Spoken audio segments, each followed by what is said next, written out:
अगदी 5-10 मिनिटातच मी माझं मनोगत व्यक्त करेन. खरं तर एवढं बोलतोय की त्या बोलण्याचा विपर्यास व्हायला, कारण प्रोफेशनल वागलो असतो, तुलून मोजून मापून बोललो असतो. मला पण महत्वाकांक्षा आहेत ना, राजकीय नसतील, आमदार खासदार व्हायचं ते काय मला माहिती नाही. मी असेल आबा असेल, आम्ही खूप सामान्य कुटुंबातली मुलं आहोत. पण एकदम अर्लियर म्हणजे एकदम काल आम्ही नांदेडमध्ये होतो, चंद्रसेन पाटलांच्या नांदेडमध्ये होतो. आमचे मुसळे साहेब आणि चव्हाण साहेबांनी मनोगत व्यक्त केलं. मुसळे साहेब आणि चव्हाण साहेब ही बीडमधली ही ठराविक माणसं, मोजकी माणसं इथं उपस्थित आहेत. पण याच बीड जिल्ह्यामध्ये भाग पिंपळगाव काय गावाचं नाव नाही, पिंपळा बंगाली पिंपळा असेल, शेकटा असेल, शिंगरवाडी असेल, सेजानपूर असेल, खडकी. मुसळे साहेब मी येणार आहे म्हणून 1 तास त्यांना अगोदर माहिती केली की हाकेसर गावात यायला लागले. हजारोंच्या उपस्थितीमध्ये रात्री 12-1 वाजता. ओबीसी म्हणजे जगन्नाथाचा रथ आहे. काय म्हटलं मी? ओबीसी म्हणजे जगन्नाथाचा रथ आहे. हा रथ जर सुरू झाला, आता कोळेकर साहेब तुम्ही बोललात, कोळेकर साहेब, मेमरे साहेब तुम्ही बोललात, करवर साहेब तुम्ही बोललात, काही माणसं जाते पाठिंबा देते. हे आडवा आऊट असतो ना सायकल. आता पहिली सायकल चालवणारी माणसं उभा आऊट एक असायचा चाकाला आणि आडवा आऊट एक असायचा. उभा आऊट ते यंत्रांत निघायचा, पण आडवा आऊट निघत नव्हता. ते अशी माणसं असतात. जगन्नाथाचा रथ सुरू झाला तर त्या रथाच्या आडवं आल्यानंतर, त्या रथाच्या चाकाखाली आल्यानंतर त्याचं काय होतं? जगन्नाथाचा रथ हा ओबीसीचा जगन्नाथाचा रथ आहे. त्याच्या आडवा येईल त्याचं काय होईल? आणि एकदा हा जगन्नाथाचा रथ सुरू झाला ना, कोण बोलतंय, दोरखंड किती लांबीचा आहे, किती लोकसंख्या आहे, मोजावं लागेल, मोजावं. आणि कोणाला? मौमी शिरसाटांचा फोन आला. आगाव सर, मौमी शिरसाट, आमचे केशवदादा आंधळे, अजय भैया ढाकणे साहेब, आमचे सरपंच तर काय यंग आहेत, ते सगळ्यात जास्त यंग ते आहेत, बजरंग सानप साहेब. आता मी खरं नाव घेणं, सगळेच माझे बांधव आहेत, सगळे उपस्थित असलेले. मला तुम्हाला सांगायचं आहे की ठीक आहे, आम्ही आता छत्रपती संभाजीनगरकडून इकडे येत होतो. आपल्या इथं जबाबदार नेते इथे यायला तयार, म्हणजे दुसऱ्या फळीतले, तिसऱ्या फळीतले जबाबदार असे घाबरते विचार. काय म्हणतोय मी? घाबरते. पण येताना 25x50, 25x100चे बॅनर बघितले. गेवराईचा आमदार पंडितच नाही, भले मोठे बॅनर आले. वयोवृद्ध आणि दिसेल तिथं जात म्हणणारा सोळंकी त्याचे बॅनर बघितले. सोशल मीडियावर बघतोय. यांनी मनोज जरांगेला पाठिंबा देऊन खासदारकीच्या पोळ्या शिकल्या. आता ते ओबीसी मधल्या गावगाड्यामधल्या छोट्या छोट्या घटकांच्या अनाथ माती घालवायला चालले. आज शासनाने एक समिती गठीत केली. मुख्यमंत्री महोदय, आम्ही जाहीर भूमिका घेतलेली होती. तुमच्यावर प्रेम होतं चाललं होतं म्हणून नक्की भूमिका घेतली. काँग्रेस राष्ट्रवादीच्या शरदचंद्रजी पवारापासून ते या बीड जिल्ह्याच्या बजरंग सोनवणेपर्यंत या माणसाने ज्या माणसाला पाठिंबा दिला, फिरल पुरवलं, त्याचं आंदोलन मोठं केलं, त्यांना जाहीर पाठिंबा देणारे राजेश टोपे, मी नावं घेतोय, तुम्हाला समजलं पाहिजे, महाराष्ट्राला कळलं पाहिजे. ह्या माणसाला पाठिंबा दिला, जरांगेचं आंदोलन मोठं केलं. मुख्यमंत्री महोदय, तुम्ही मुख्यमंत्री पदाची शपथ घेतली की इथल्या प्रत्येक माणसाच्या हिताचं संरक्षण करण्याची जबाबदारी तुमची आहे. जरांगे नावाचा माणूस म्हणतोय की आम्ही लाखो सर्टिफिकेट काढून झाले आणि आणि आता उरले सुरलेले 10-15% राहिले. काय बोलतोय? 10-15% राहिले. आणि 10-15%साठी ते मुंबईला वेटीस धरायला मुंबईला चालले. मुंबई तुमच्या बापाची जागीरदारी आहे. मुंबई आगरी, कोळी, भंडारी, भूमिपुत्र तिथला आहे. ठीक आहे, तुम्ही राजधानी म्हणून तिकडे चाललाय. तुम्हीच आमच्यावर टीका करत होता की हा बीड जिल्ह्यात येतोय, आमच्याकडे येतोय, भांडार लावतोय. शरदचंद्रजी पवारांनी मंडळ यात्रा कुठं काढली? नागपूरमधून. अरे वा, शरदचंद्र पवार मंडळ यात्रा. काय संबंध तुमचा आणि मंडळचा? किती वेळा बोलायचं? भरपूर बोललं तर चालेल. कळलं पाहिजे माणसांना. मंडळ यात्रा शरदचंद्रजी पवारांनी लबाडा घरचं आमंत्रण म्हणे मंडळ आयोग लागू झाला शरदचंद्रजी पवारांच्या. सगळ्या माणसांना माझं जबाबदारीनं सांगणं आहे, मंडळ आयोग देशभरातल्या प्रत्येक स्टेटमध्ये लागू झाला होता. सुप्रीम कोर्टाच्या 9 जजेसच्या खंडपीठानं बेंचनं मंडळ आयोग देशभरामध्ये लागू झाला. योगायोगानं महाराष्ट्राचे मुख्यमंत्री शरदचंद्रजी पवार होते. तुम्ही काय सांगताय? मंडळ यात्रा. अलीकडचं सांगते मंडळ यात्रेला, कमंडल यात्रेला भाजपला होतं. ठीक आहे ना, तुम्ही अलीकडचं भाजपचं सांगताय, 94चं सांगताय. तुम्ही मोरारजीभाई सरकारनं विद्येश्वरी प्रसाद मंडळ आयोगाला स्थापन केला, त्याचा रिपोर्ट आला. तो कोणी भाषणात गुंडाळून ठेवला? कालेलकर आयोग कोणी भाषणात गुंडाळून ठेवला? देशाला स्वातंत्र्य मिळालं त्यावेळी महामानव डॉक्टर बाबासाहेब आंबेडकरांच्या 340व्या कर्माची अंमलबजावणी होत नाही, आयोग निर्माण होत नाही, ओबीसींना प्रतिनिधित्व मिळत नाही म्हणून डॉक्टर बाबासाहेब आंबेडकरांना राजीनामा द्यायला कोणी लावला? शरदचंद्रजी पवार साहेब. उत्तरेतली माणसं, माझ्या महाराष्ट्रातल्या माणसांचं नाव घ्यायचं म्हटलं तर दिबा पाटील, जनार्दन पाटील, बबनरावजी ढाकणे स्वर्गीय, शिवाजीराव बापू शेंडगे, अण्णासाहेब डांगे, ही माणसं महाराष्ट्रामध्ये म्हणत होती. आणि याच्याही पलीकडे जाऊन डाव्या आघाडीच्या काही पक्ष, पांडुरंग पिसे, खूप माणसं आहेत. माणसांची नावं घ्यायची म्हणजे खूप मोठी लढाई. सामान्य कुटुंबातली माणसं म्हणत होती महाराष्ट्रामध्ये सुद्धा मंडळाची अंमलबजावणी झाली पाहिजे. महाराष्ट्राच्या विधानसभेमध्ये राजदंड पळवून देण्याचं काम स्वर्गीय बबनराव ढाकणेंनी केलेलं होतं. त्याला मूर्त स्वरूप देण्याचं काम 19% ओबीसी आणि महाराष्ट्रात म्हणलं जातं 12% विजयंती आवाखडं, त्याचं बायफर्गेशन करण्याचं काम स्वर्गीय गोपीनाथरावजी मुंडे. बोलावं लागेल, हे सांगावं लागेल. तुम्ही मंडळ यात्रा करताय. काय मंडळ आयोग म्हणतो की गावगाड्यातल्या अर्ध्याहून जास्त लोकसंख्येला इथल्या निर्णय प्रक्रियेमध्ये स्थान मिळालं पाहिजे. Reservation is equal to representation. मी नेहमी सांगत आलो, रिझर्वेशन इज इक्वल टू प्रतिनिधित्व. रिझर्वेशन इज इक्वल टू नोकरी नव्हे. रिझर्वेशन म्हणजे गरिबी हटवचा प्रोग्राम नव्हे. रिझर्वेशन म्हणजे राशनचं दुकान नव्हे. रिझर्वेशन म्हणजे सामाजिक दृष्ट्या मागासांचं प्रतिनिधित्व आहे. पहिला पवार साहेब तुमच्यापासून ओबीसी बाजूला गेला, आता ओबीसीला एकत्र घेतलं पाहिजे म्हणून तुमची मंडळ यात्रा. मग आता मला सांगा, या मंडळ यात्रेचं स्वागत बीडचे खासदार बजरंग बाप्पा सोनवणे करणार का? साधा भोळा प्रश्न आहे. राजेश टोपेंनी केलं स्वागत. आणलं कोणाला तर महादेवरावजी जानकरांना तिथं आणलं. माझा गुरु आहेत महादेवरावजी जानकर. ते म्हणाले की राजेश भैया तुम्हाला मी परत पालकमंत्री करणार. काय बोलले?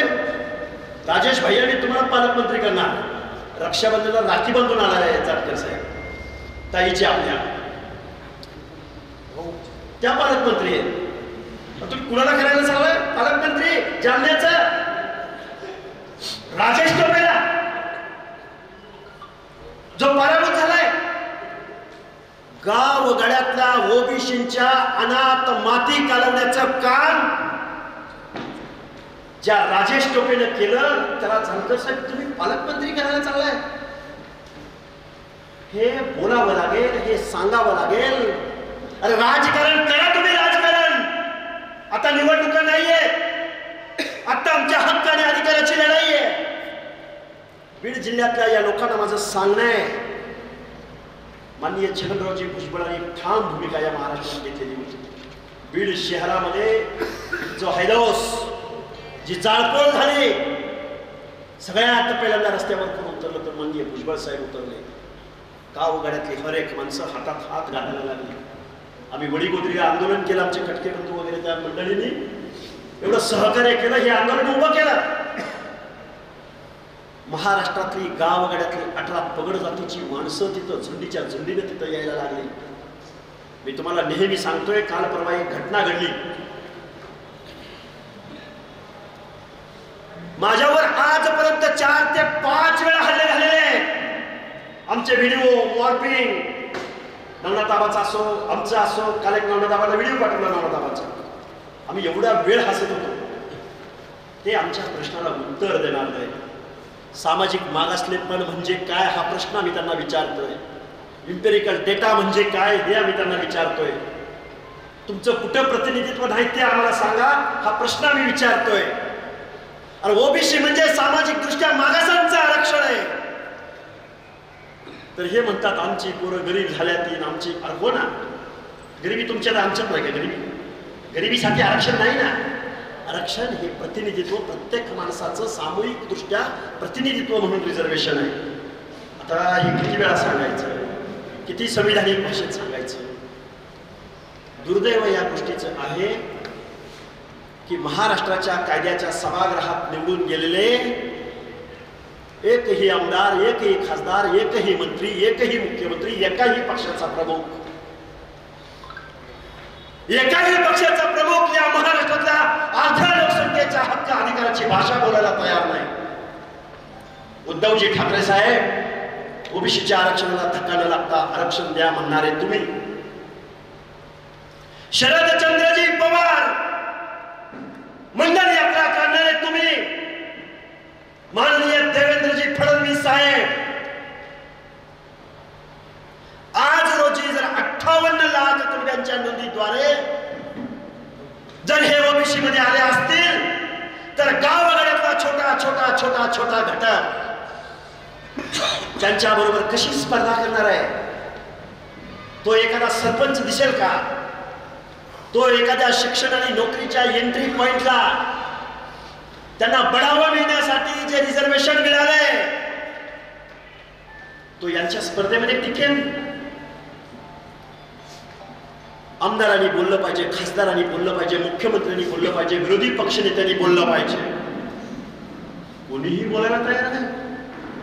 ओबीसीचे नेते बोलायला तयार नाहीत, ते नाहीत. विरोधी पक्षनेते बोलायला तयार नाहीत आणि सत्तेतली पण माणसं बोलायला तयार नाहीत. बोलताय कोण? सर्वसामान्य कुटुंबातली पोरं. आता म्हणजे गर्दी, उच्चांकी गर्दी. एका आमदारानं 10 लाख रुपयाचं पॅकेज मनोज जरांगे सारख्या खुळचट माणसाला दिलंय. मीडिया समोर बोलतोय, जबाबदारीने बोलतोय. अरे आम्ही घरात बाहेर पडलो तर एक पोलीस आमच्या मागं पुढं नाही. आणि हे म्हणतायत जीभ हासडू, काळ फाशी त्याला ₹1,00,000. म्हणजे तुम्ही आमचा जीव घेणार, ओबीसीचा जीव घेणार? आमदारांना ना खासदारांना माझं सांगणं आहे, तुमच्या आमदारकीचा खासदारकीचा मार्ग आमच्या गावगाड्यातल्या ओबीसीच्या वाड्यावरून, वस्त्यावरून, तांड्यावरून, मोहल्ल्यामधून, गल्लीमधून जातो. तुम्ही जर आमच्या हक्क अधिकारावर बोलणार नसाल तर हा ओबीसीचा जगन्नाथाचा रथ, फुले शाहू आंबेडकरांच्या विचारांचा, समतेच्या तत्वाचा रथ भल्या माणसांना गारद केल्या वाचून राहणार नाही. हे मी जबाबदारीनं तुमच्या समोर सांगतो. पुढाऱ्यांना सल्ला देणं एवढा मी निश्चित मोठा नाही. एक माझा माणूस स्वतः, जो माझा आदर्श आहे, स्वर्गीय गोपीनाथराव मुंडे, भारतीय जनता पार्टीचे देशातले नेते होते, संसदेतले नेते होते. ज्यावेळी शरद यादव, ज्यावेळी रामविलास पासवान, ज्यावेळी त्यावेळेचे खासदार समीरजी भुजबळ या माणसाने ओबीसीची जात निहाय जनगणना झाली पाहिजे म्हणून संसदेला घेराव घातला. अरे भाजपचा शीर्षस्थ नेता ओबीसीच्या हक्क अधिकारासाठी त्या आंदोलनामध्ये उतरलेला होता. मुंडे साहेब, निश्चित तुम्ही आज तुमच्या अनुपस्थितीची आम्हाला जाणीव होते, कारण वास्तवावर कोण बोलायलाच तयार नाही, कोणच खरं बोलायला तयार नाही. बरं जाऊ द्या, आता काही माणसं म्हणतील एवढे ओबीसी सगळे झोपलेले आहेत. मला वाटतं यातले बऱ्यापैकी सुशिक्षित मंडळी इथं उपस्थित आहेत. रोस्टरची काय अडचण आहे? 1 तास तुमच्या समोर मी रोस्टरवर बोलेन. काय अडचण आहे सगळ्यांना माहिती आहे रोस्टरची. बिंदू नामावली मराठी. उद्या पंचायत राज मध्ये काय होणार आहे? ग्रामपंचायतीच्या सरपंच पदाचं सोडत झाली. मला काही गावातल्या लोकांचे फोन आले, हाके सर ओबीसीला आरक्षण सुटलंय आता. पण गावात आता सगळ्यांनीच ओबीसी सर्टिफिकेट काढले. आम्हाला असं वाटलं होतं की ओबीसी विरुद्ध नव्याने बोगस सर्टिफिकेटद्वारे ओबीसी मध्ये आलेला माणूस अशी लढत होईल. असं नाही होणार. ओबीसी विरुद्ध नव्याने ओबीसी बोगस कुणबी अशी नाही लढत होणार. अपेक्षित होतं ओबीसी विरुद्ध ओबीसी निवडून आला पाहिजे ओबीसी. मग म्हणलं आता चला आपण ओबीसी म्हणून एक होऊया आणि अशा माणसाला पराभूत करूया. तसं पण नाही होणार. बोगस कुणबी विरुद्ध बोगस कुणबी लढत होईल आणि ओबीसी 3ऱ्या 4थ्या क्रमांकाला जाईल. हे लिहून द्या माझ्याकडून. हे वास्तव आहे. एखादा भगवान खूप सुंदर नाही महापौर दिसणार, एखादा सोनवलकर सोलापूर जिल्हा परिषदेचा अध्यक्ष नाही दिसणार. हे का सांगतोय मी? तुम्ही एखाद्या पॉकेटमध्ये झेडपी मेंबर व्हाल. मग गावाच्या गावात काही पॉकेट आहेत, बंजारा समाजाची काही धनगर समाजाची पॉकेट आहेत, एखादी झेडपी मेंबर होते तिथं. पण झेडपीचा अध्यक्ष तुमचा होणार नाही. आता तुम्ही म्हणता राजकारणावर बोलतोय, राजकारणावर बोलतोय. निर्णय प्रक्रियेतून तुमचं रिझर्वेशन आज रोजी संपलेलं आहे. एक तर जरांगे खोटं बोलतोय, नाही तर सरकार खोटं बोलतोय. जरांगे म्हणतोय 58 लाख नोंदणी घेतल्या, आम्ही सर्टिफिकेट दिली. सरकार म्हणतोय आम्ही ओबीसीला धक्का लागू देत नाही. खोटं कोण बोलतोय आणि खरं कोण बोलतोय ते आम्हाला तुम्ही सांगा. जरांगे तर खोटं बोलत असेल, नाहीतर सरकार तर खोटं बोलत असेल. आणि आता काल एक समिती स्थापन केली सरकारनं समिती स्थापन केली. बळी तो कानपिळे, जो झुंड जो मोर्चा काढतो त्याचं ऐकून तुम्ही गावागाड्यातल्या ओबीसीचं आरक्षण संपवताय. आरक्षणाचा अर्थ संपला ना. जे मागास आहेत त्यांना पुढे घ्यायचंय. जर पुढचेच तुम्ही मागं नेऊन टाकाल तर काय होईल? माझी तुम्हाला हात जोडून कळकळीची विनंती आहे. काल परवाच्या गोष्टी झाल्या. मीडिया समोर, ओडीएफ समोर, चॅनेल्सच्या बूम समोर किंवा एखाद्या बैठकीमध्ये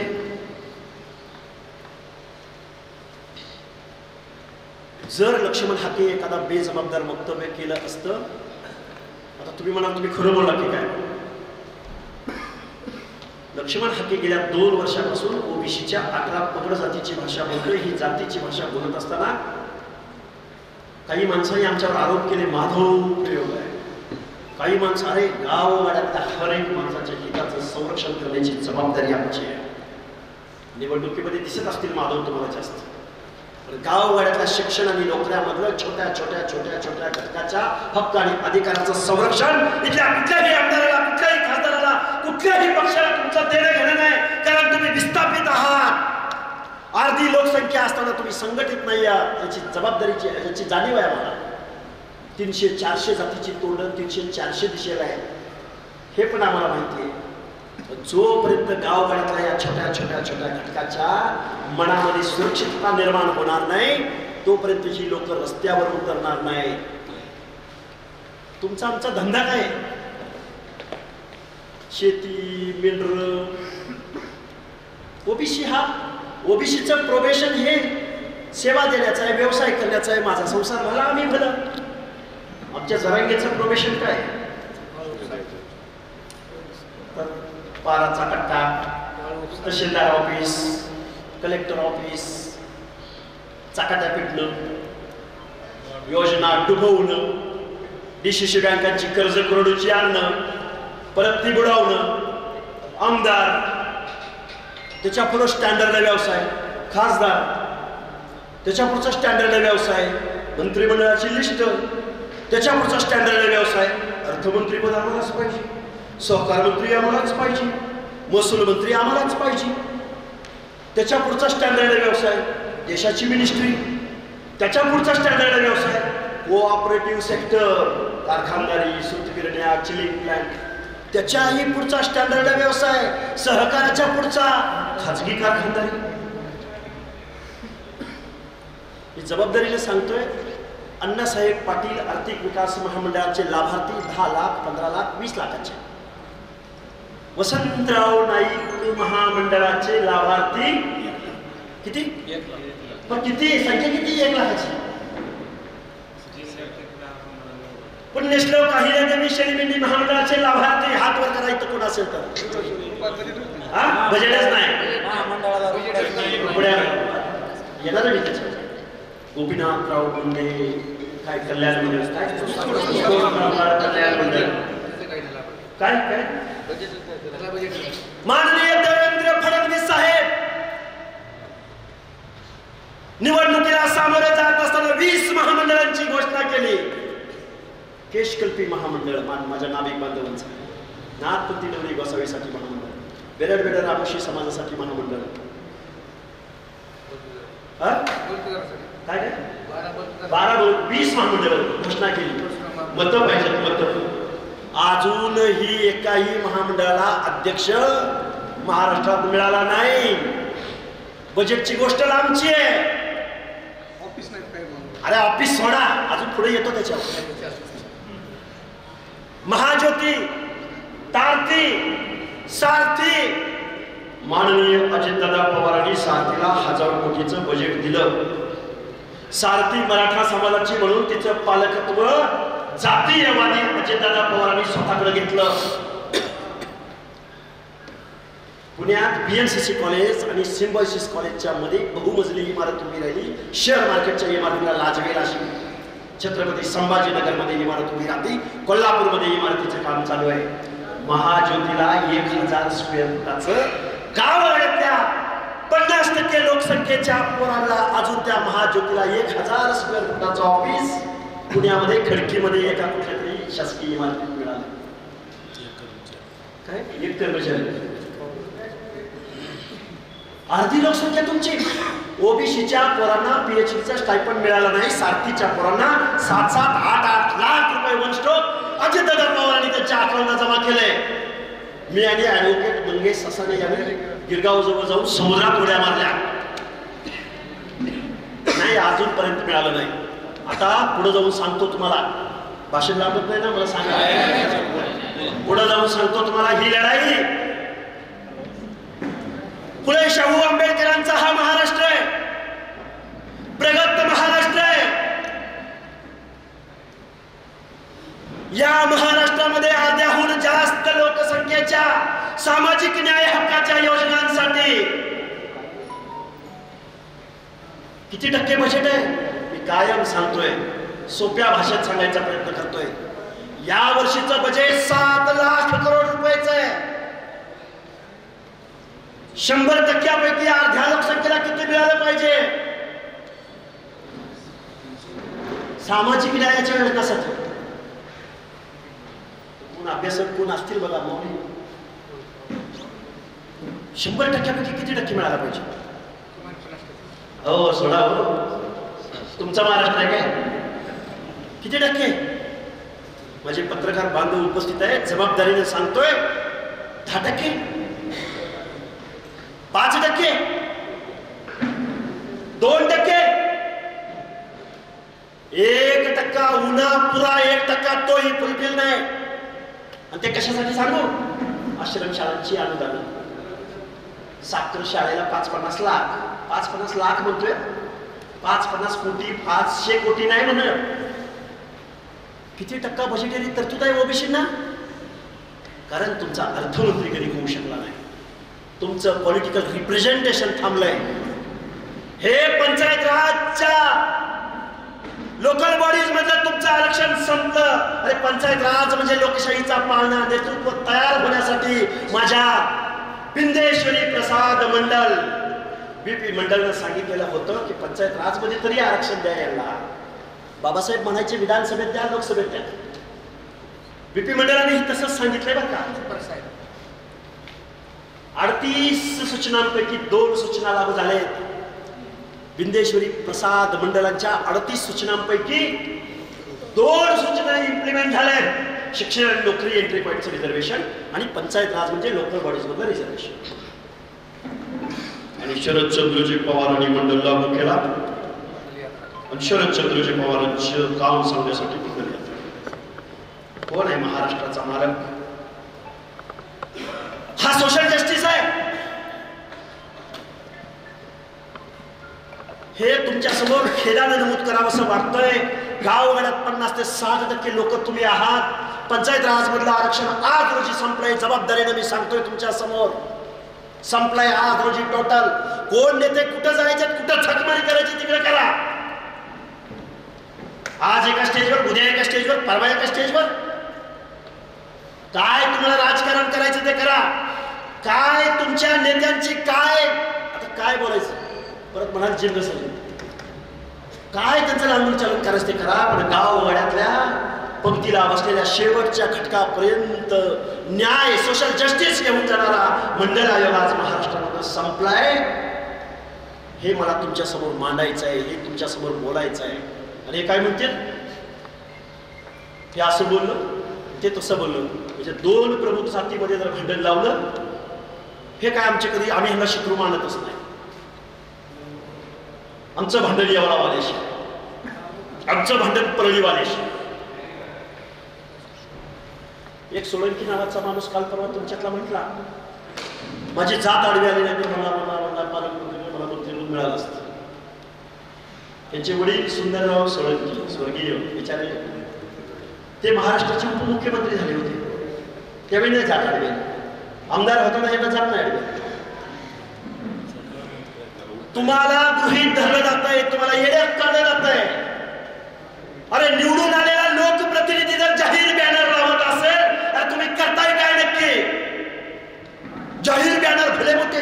पंडित नावाचा माणूस मी येताना बघत आलो, एकच गाडी माझ्या 4 पोरं, त्या हातावरती जीव, कुठे आनंद शेट्टे, अभिजित कटके, कुठे 4 पोरं, बारकी बारकी पोरं इथं बसले.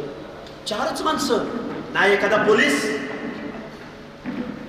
हे म्हणतात ह्याची जीभ हासडू, हे म्हणतात ह्याला बघून घेऊ, एक पोलीस नाही. तुमचं कोणीही नाही. तुमचं हक्क अधिकाराचं आरक्षण आज रोजी संपलेलं आहे. तुमची माणसं डॅमेज केली जात आहेत, तुमची माणसं बदनाम केली जात आहेत. आतापर्यंत 5-6 वेळा झालं, अजून 10 ते 15 वेळा होणार आहे. काय म्हणतोय मी? अजून 10-15 वेळा अशा गोष्टी होणार आहेत. अरे गेल्या 2 वर्षापासून आतडी तुटूस तर ओरडतोय. 100 भाषणांपैकी 80 भाषणामध्ये आमचे नेते माननीय भुजबळ साहेबांच्या बाबतीमध्ये आम्ही डिफेन्स करतोय, आम्ही आक्रमक होतोय. एक कुठला तरी खोटा व्हिडिओ, खरा की खोटा जाऊ द्या, मी खोटा म्हणतोय आणि तुम्ही खरे म्हणताय. सगळे तुम्ही म्हणजे म्हणणार आहे मी खोटा म्हणतो. अरे पण मी प्रत्यक्षात तुमच्या समोर उभा आहे ना, मी तर खोटा नाही. तुमच्यामध्ये जोपर्यंत दरार निर्माण होत नाही, तुमच्यापर्यंत जोपर्यंत फूट होत नाही, किती वेळा सांगायचं? 1 स्ट्रोक मी 5, 50, 60, 70 जातींचं नाव मी 1 स्ट्रोक घेऊ शकतो न श्वास घेता. का सांगतोय हे? Social justice. आज बीडमध्ये तुम्ही सगळी मंडळी आहात. गोपीनाथराव मुंडे नावाचा माणूस जर या महाराष्ट्रात जन्माला आला नसता, कोण कुठले जानकर साहेब तुमचा उदय झाला असता का? ठीक आहे, आपल्याला सुद्धा पहिला प्रॉपर पद्धतीने करावा लागेल. बीड जिल्ह्यामध्ये तुम्ही आम्ही एक झालो ना, परळी असो, माझगाव असो, गेवराई असो, जबाबदारीने बोलतोय. तुम्ही जर एक झाला ना, कुणा दारात जायला लागणार नाही तुम्हाला. बघू नये एकदा, बघू रस्त्यावरची लढाई. महाराष्ट्र कुणाच्या बापाची जागिरी नाही, महाराष्ट्र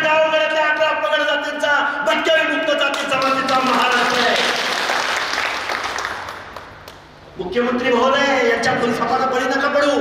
कोण होतं तुमच्या बाजूनं? आम्ही होतो, आम्ही गावगाड्यातले. आम्ही तुम्हाला पोहरा देवीला जावं लागेल, कायम सांगतोय. भगवानगडावर जावा, आरिवडीच्या बिरोबाला जावा, माळेगावच्या खंडोबाला जावा, आमच्या मडीच्या कालिमनाथाकडे जावा.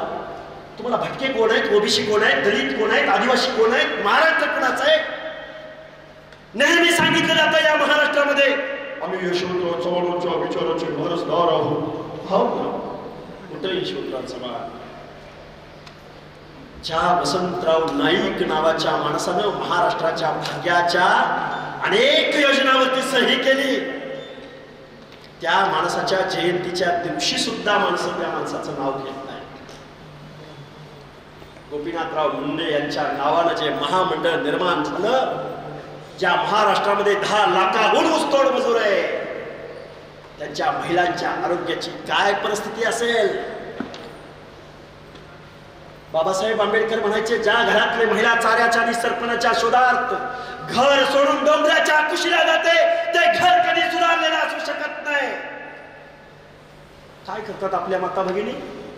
ऊसतोडीच्या गोळ्या उचलतात आणि म्हणे लय माजलेत, लय पुढे गेलेत. ह्यांनी अख्ख्या ओबीसींचं लुबाडून खाल्लंय दोघा तिघा चौघांनी. अरे 1% बजेटमध्ये जर आम्हाला पैसे मिळत असतील, 1%, तर आम्ही 400 रात्रीने काय खाल्लं असेल? काय खाल्लं असेल? 1% तुम्ही दिलाय. ही ओबीसीची चळवळ नॉर्थ प्रमाणे, उत्तर प्रदेश असेल, उत्तराखंड असेल, बिहार असेल, आमचा तमिळनाडू असेल, आमचा कर्नाटक असेल. कोण आहे कर्नाटकचा मुख्यमंत्री? कोण आहे ना? हातवर करून सांगा, कर्नाटकचा मुख्यमंत्री कोण आहे? आणि त्याच्या अगोदर कोण होते? आणि त्याच्या अगोदर कोण होते? एक ओबीसी गेला की दुसरा ओबीसी. तुम्ही काय करता? आम्हाला तिकीट देता का? आणि आम्हाला मंत्रीपद देता का? आणि आम्हाला बजेट देता का? आणि आम्हाला वसतिगृह देता का? एकाही जिल्ह्याच्या ठिकाणी तुम्हाला वसतिगृह नाही. काय बोलताय? कुठली बात बोलताय? अजितदादा पवार म्हणले पीएचडीच्या पोरांना, तुम्ही आता तुम्हाला स्टायपेंड दिला की तुम्ही लग्न करणार, घर बांधणार, दिवे लावणार का? बेजबाबदार माणूस, इलिटरेट, अनपढच माणूस असं बोलू शकतो. का बोलतोय? वास्तव बोलतोय. मला कुठल्या पक्षाचं देणं घेणं नाही, मला कुणाची मर्जी सांभाळायची नाही, पण गाव वगैरेतल्या 11 पगड जातीचा वास्तव परखड भूमिका महाराष्ट्रात मांडतोय, म्हणून आमच्यामध्ये दरार निर्माण करण्याचा प्रयत्न होतोय. भुजबळ साहेब, लक्ष्मण हाके एवढा मूर्ख नाही की अशा पद्धतीचं वक्तव्य करून माझ्याच पायावरती मी 10-12 थोंड मारून घेईन. माझ्याच बांधवाच्या, तुमच्या सगळ्यांच्या डिफेन्स मध्ये आम्ही रस्त्यावर उतरलोय. एवढा मूर्ख नाही लक्ष्मण हाके की तुमच्या बाबतीत असं बेजबाबदारीचं वक्तव्य मी करेन. किती बोलावं, काय बोलावं, कसं बोलावं? गावगाड्यामध्ये ह्या सगळ्या गोष्टी सांगाव्या लागतील. गावगाड्यात नाही बघा, तुम्ही लय सगळ्या लोकांच्या भानगडीत पडू नका. काही माणसं म्हणतील कुठे आहेत ही 2-4 जातीचीच माणसं पुढे पळतात. तुम्ही लढणारे आहात. काय बोलतो मी? लढणारे आहात तुम्ही. आणि ज्या दिवशी तुम्ही लढताय, हे ज्यावेळी संदेश जाईल ना, गावगाड्यातला एक माणूस. सातारा जिल्ह्यातल्या जावली गावामध्ये मला काल परवा 200 कुटुंबांनी, नागपंथी डवरी गोसावीच्या फक्त 200च कुटुंबांनी मला बोलवलं. आणि त्या माणसाने त्यांचा तो गोंधळ घातला, गोंधळ गाणं तयार केलं ऑन दी स्पॉट जागेवरती. हे मी का सांगतोय? प्रत्येक माणसाच्या मनामध्ये भावना आहे, अरे या आमचं पण नाव कोणतरी घेतोय. माळी, साळी, कोळी, गिरी, हटकर, धनगर, सनगर, बजारी, लोणारी, परी, गुरव, गडशी, नाभिक, सुतार, लोहार, कुंभार, बेरड, बेडर, रामोशी, अजून मुस्लिम समाजातला 60% क्राऊड. 150 लाख. महाराष्ट्रात 45, भटके मुक्तात 45. काल परवा एक यादी डिक्लेअर झाली बरं का. गडी म्हणतोय 40-50 जातींना ओबीसी घातलोय. हाके कुठं आहे? बघ रे हाके, आता का बोलतोयस? का बोलतोयस? आमचा काही पोषण उठलाय का? आम्हाला काही कुत्र चावलंय का मीडियामध्ये? अरे त्या ज्या काही 30-40 जाती ज्या इन्क्लूड झाल्या, त्या जाती नव्यानं नाही, आमच्याच ओबीसी मधले पोट प्रकार असणारे, ज्यांच्या नावामध्ये भौगोलिक प्रदेशामध्ये वेगळ्या नावामुळे त्यांना ओबीसीचं आरक्षण भेटत नव्हतं, भटक्यांचं आरक्षण भेटत नव्हतं, विजयंती अ आरक्षण मिळत नव्हतं, त्या माणसांच्या नावामधल्या ग्रॅमॅटिक चुका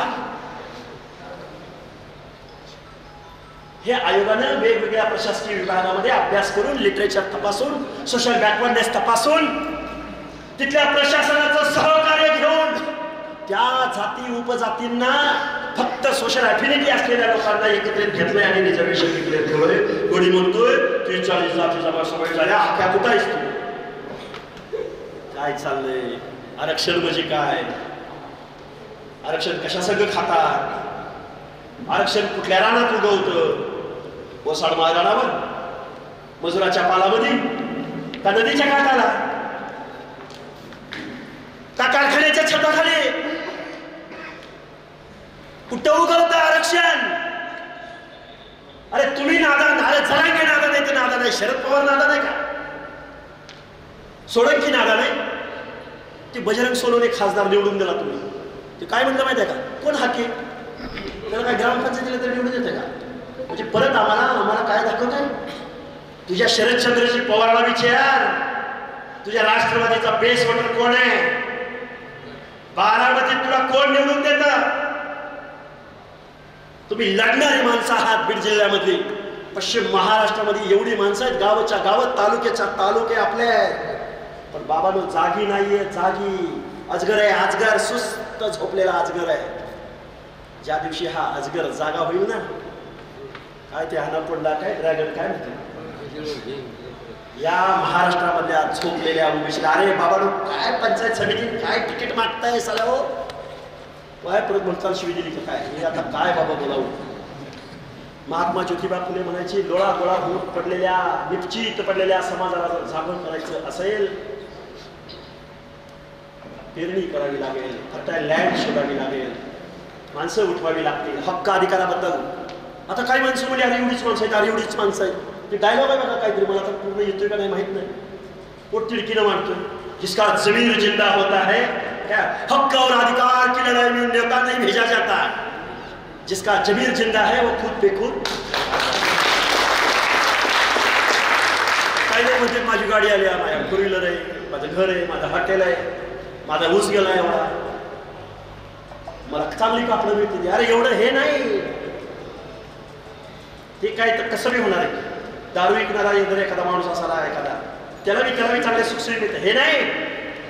अरे घरादाराच्या पलीकडे हक्क, अधिकार, मान, सन्मान, इज्जतीची भाषा असते की नाही? गोपीनाथराव मुंडे नावाचा माणूस त्या भगवान गडावरती घुसतोड मजुराच्या खांद्यावरती हात ठेवायचा, ती माणसं म्हणायची अरे आमचा हिरो आहे, हिरो. काय म्हणायचं? आता हे का बोलतोय तुम्ही म्हणाल काय? एकमेव आपल्या ओबीसी मध्ये उपमुख्यमंत्री पदापर्यंत गेलेला माणूस. अजून आमचे वसंतराव नाईक वगैरे होते, पण ते त्यांच्या ओन कॅलिबरवरती ते तिथं होते. फ्लुएंट इंग्लिशमध्ये बोलणारे, इंदिरा गांधींना कन्व्हिन्स करणारे होते. पण तळागाळातलं, गावगाड्यातलं 18 पगड जातीची भाषा बोलत बोलत, ऊसतोड मजुराची भाषा बोलत बोलत, अरे इकडे ऊसतोड मजुराला म्हणायचा मुंडे साहेब तुम्ही आम्हाला काय दिलं म्हणायची माणसं. अरे मी काय नाही दिलं, मी तुम्हाला स्वाभिमान दिला आहे. ही माझी भाषा नाही. इकडं ऊसतोड मजुराच्या खांद्यावर हात ठेवायचे, तिकडे सातारला येऊन उदयन महाराजांच्या खांद्यावर हात ठेवायचे. महाराज तुम्हाला आलं पाहिजे, तुम्हाला मी आमदार करतो, मी तुम्हाला मंत्री करतो.